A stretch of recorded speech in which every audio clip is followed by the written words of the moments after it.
किसी भी ऑब्जेक्ट पर जो चार्ज की वैल्यू होती है तो उस ऑब्जेक्ट से या उस ऑब्जेक्ट पर ट्रांसफ़र किए गए नंबर ऑफ इलेक्ट्रॉन के इक्वल होता है। तो वहाँ पर आपको बताया गया Q is equal to plus minus N. अगर ऑब्जेक्ट पर इलेक्ट्रॉन को ट्रांसफ़र किया जाएगा तो इलेक्ट्रॉन की इफिशियंसी हो जाएगी, और जब इलेक्ट्रॉन की इफिशियंसी होगी तो कि निगेटिव चार्ज की इफिशियंसी हो जाएगी और ऑब्जेक्ट जो है निगेटिवली चार्ज होता है। और जब किसी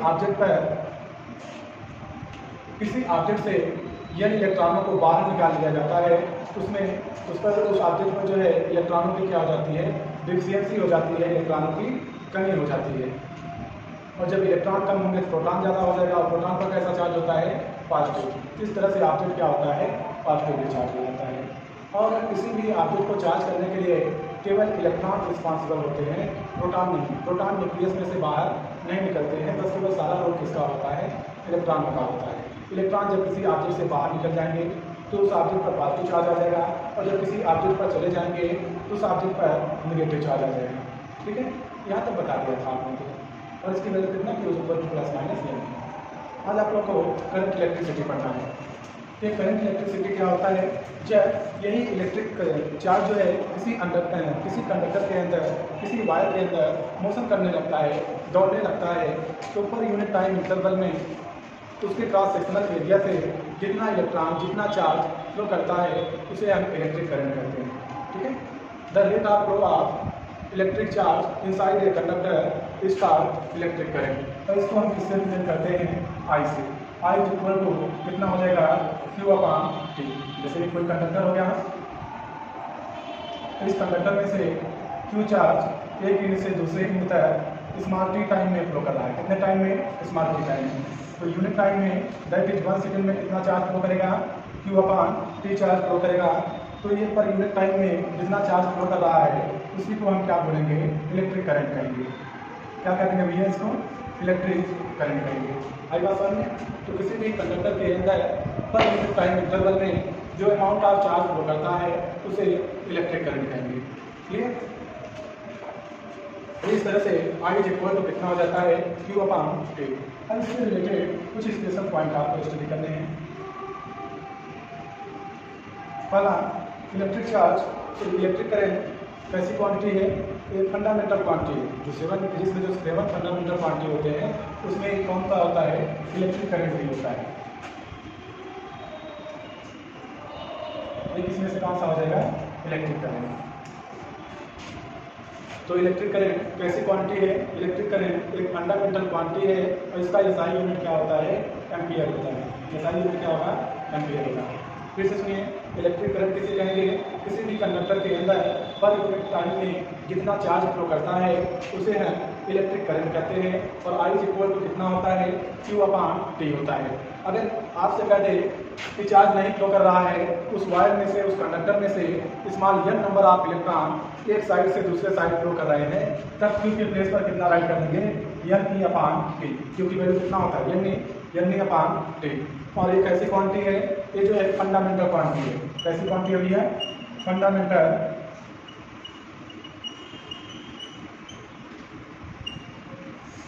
क्वांटिटी है। और इसका एसआई यूनिट क्या होगा, एम्पियर होता है। इसे रिप्रेजेंट किससे करेंगे, कैपिटल ए से। अब किसी भी कंडक्टर में जो इलेक्ट्रिक करंट होता है वो फ्लो कैसे करता है, कैसे फ्लो करेगा। तो यहाँ पर देखिए, जैसे कंडक्टर हो गया और इसमें इलेक्ट्रॉन का मोशन जो है P टर्मिनल से Q टर्मिनल की ओर है। P से इलेक्ट्रॉन किस ओर दौड़ रहा है, Q की ओर दौड़ रहा है।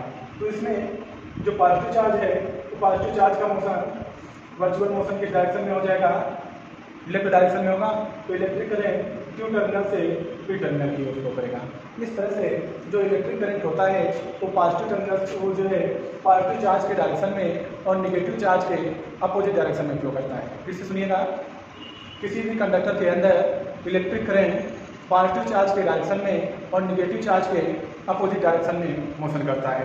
और एक स्टेटमेंट और दिया है आपके बुक में कि पॉजिटिव चार्ज कभी मोशन नहीं करता है, लेकिन मोशन करता हुआ अपीयर होता है।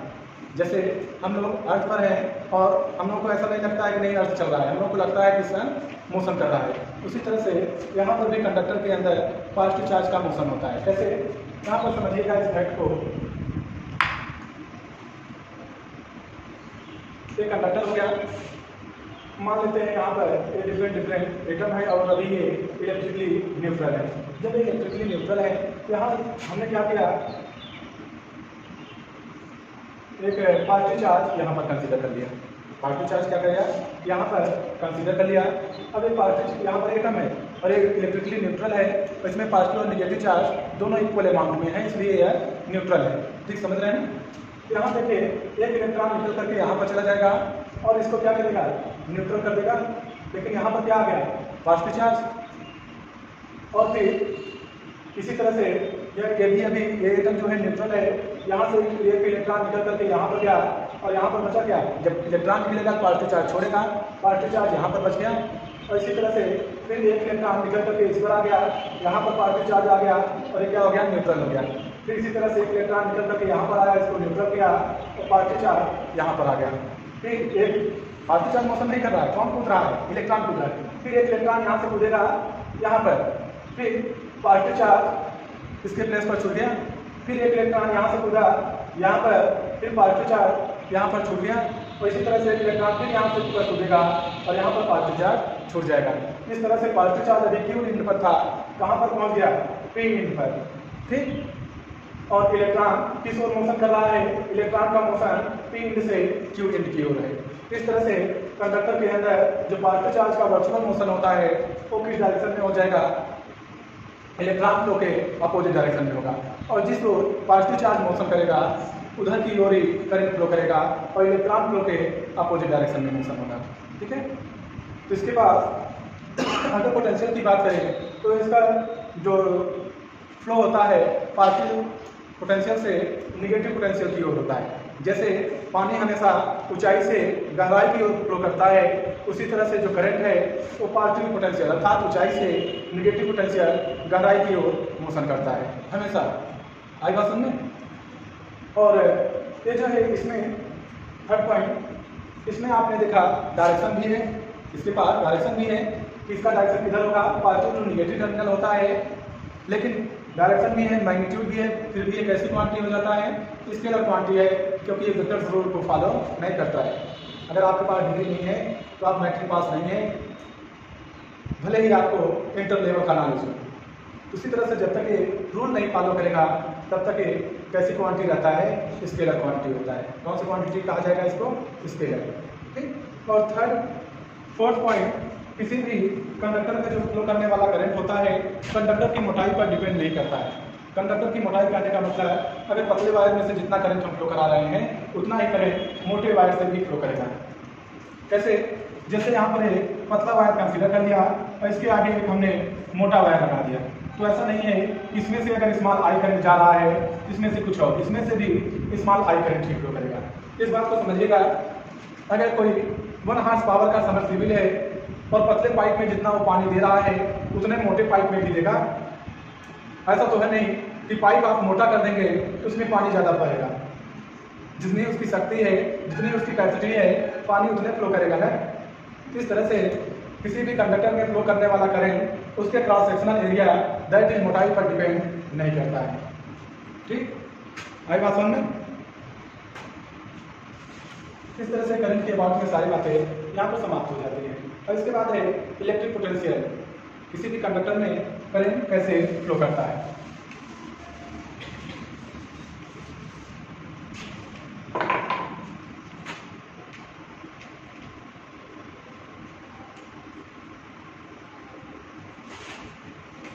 तो इलेक्ट्रिक पोटेंशियल क्या होता है, बाकी इलेक्ट्रिक पोटेंशियल। तो देखिए, जैसे हम यहाँ पर 2 बर्तन कंसीडर कर लेते हैं।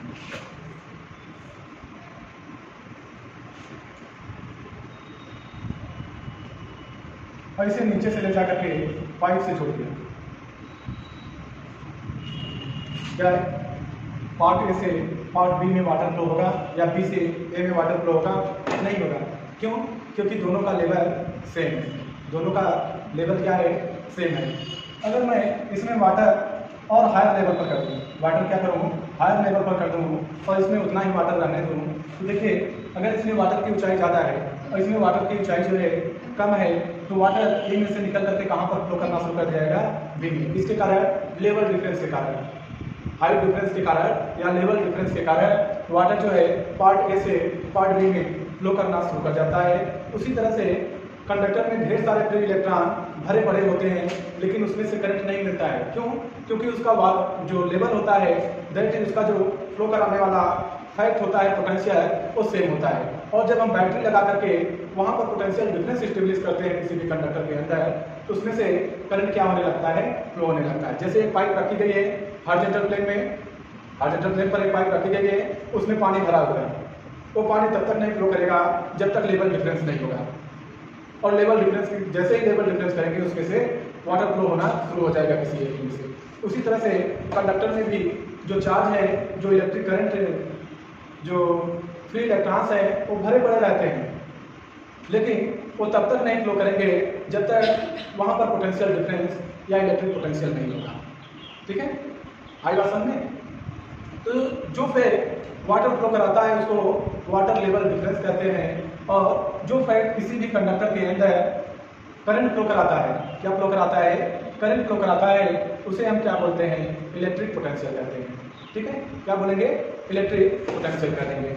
और इलेक्ट्रिक पोटेंशियल होता क्या है, किसी भी इलेक्ट्रॉनिक सर्किट में किसी दो पॉइंट के बीच, किसी भी, जैसे यही सर्किट हो गया, कंडक्टर हो गया पी क्यू, और यहाँ पर दो पॉइंट ले लिया ए और बी, तो किसी भी इलेक्ट्रॉनिक सर्किट में करंट को फ्लो कराने में, फिर से समझिएगा, किसी भी इलेक्ट्रॉनिक सर्किट में एक पॉइंट से दूसरे पॉइंट के बीच करंट को फ्लो कराने में जो वर्क डन करना पड़ता है, उसी को उन दोनों पॉइंटों के बीच इलेक्ट्रिक पोटेंशियल कहते हैं।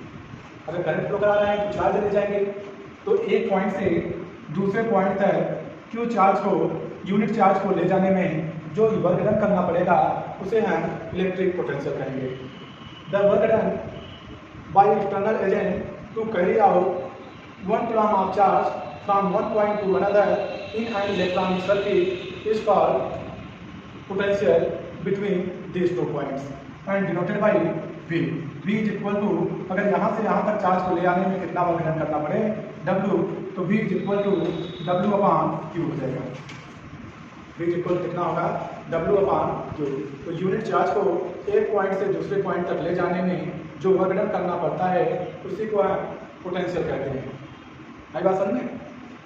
अब यहाँ से यहाँ तक हमने क्यू चार्ज ले गए, हम लोग यहाँ से यहाँ तक क्यू चार्ज ले गए और वर्क डन कितना करना पड़ा, W। तो यूनिट चार्ज के लिए W में क्यू से डिवाइड कर देंगे और इसी को क्या कह देंगे, इलेक्ट्रिक पोटेंशियल कर देंगे। क्या कहेंगे, इलेक्ट्रिक पोटेंशियल कहेंगे।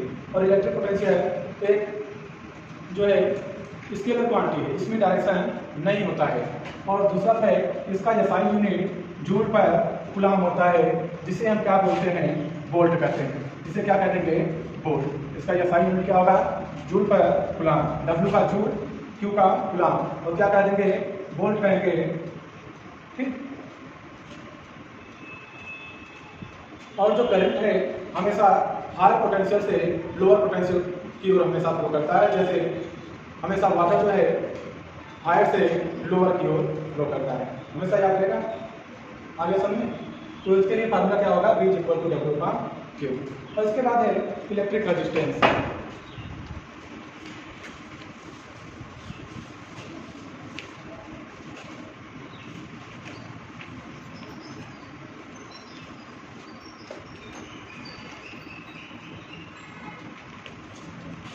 तो इलेक्ट्रिक रेजिस्टेंस क्या होता है, तो आपने देखा होगा कि जब हम लोग खाली हाईवे पर चलते हैं, हाईवे पकड़ करके चल रहे होते हैं, उस टाइम हमारी स्पीड क्या होती है, बहुत ज़्यादा होती है। लेकिन मार्केट प्लेस पर ढेर सारे हमारे जैसे ही इंसान जो है इधर उधर घूमते रहते हैं, जिसके कारण हमें टकराने का डर रहता है और हमारी स्पीड क्या हो जाती है, स्लो हो जाती है। दैट इज हमारा स्पीड है उस पर रेजिस्टेंस ऑफर हो जाता है। क्या ऑफर हो जाता है, रेजिस्टेंस। उसी तरह से जब किसी भी कंडक्टर के अंदर इलेक्ट्रिक करंट फ्लो करता है, तो उस कंडक्टर के अंदर ढेर सारे पॉजिटिव और निगेटिव आयंस होते हैं जो करंट फ्लो के डायरेक्शन में अपोज प्रोड्यूस कर देते हैं। करंट फ्लो कर रहा है तो फ्री इलेक्ट्रॉन दौड़ रहे हैं, और फ्री इलेक्ट्रॉन जब दौड़ते हैं जो पॉजिटिव निगेटिव आयंस हैं उनसे जाकर के टकराते रहते हैं, ट्रैफिक जनरेट हो जाता है। और इस ट्रैफिक के कारण जो स्पीड है फ्री इलेक्ट्रॉन की वो स्लो हो जाती है। दैट इज ये जो कंडक्टर है वो क्या कर रहा है, अपोज कर रहा है फ्री इलेक्ट्रॉन के मोशन का, और इसी को हम क्या बोलते हैं, इलेक्ट्रिक रेजिस्टेंस कहते हैं। क्या कहेंगे, electric resistance. The restriction provided by a conductor in the direction of flow of electric current is known as electric resistance. Current flow के डायरेक्शन में कंडक्टर के अंदर फ्री इलेक्ट्रॉन जो रेजिस्ट्रिक्शन रुकावट पैदा करते हैं उसी को हम रेजिस्टेंस कहते हैं। ठीक है, और उसके बाद है, और इसे किससे रिप्रेजेंट करते हैं, हमेशा आर से रिप्रेजेंट करते हैं। किससे रिप्रेजेंट किया जाता है, आर से रिप्रेजेंट किया जाता है। ठीक है, और इसका यसाई यूनिट क्या होता है, ओम होता है। क्या होता है, ओम होगा, और इसे ग्रीक वर्ड ओमेगा से रिप्रेजेंट करते हैं।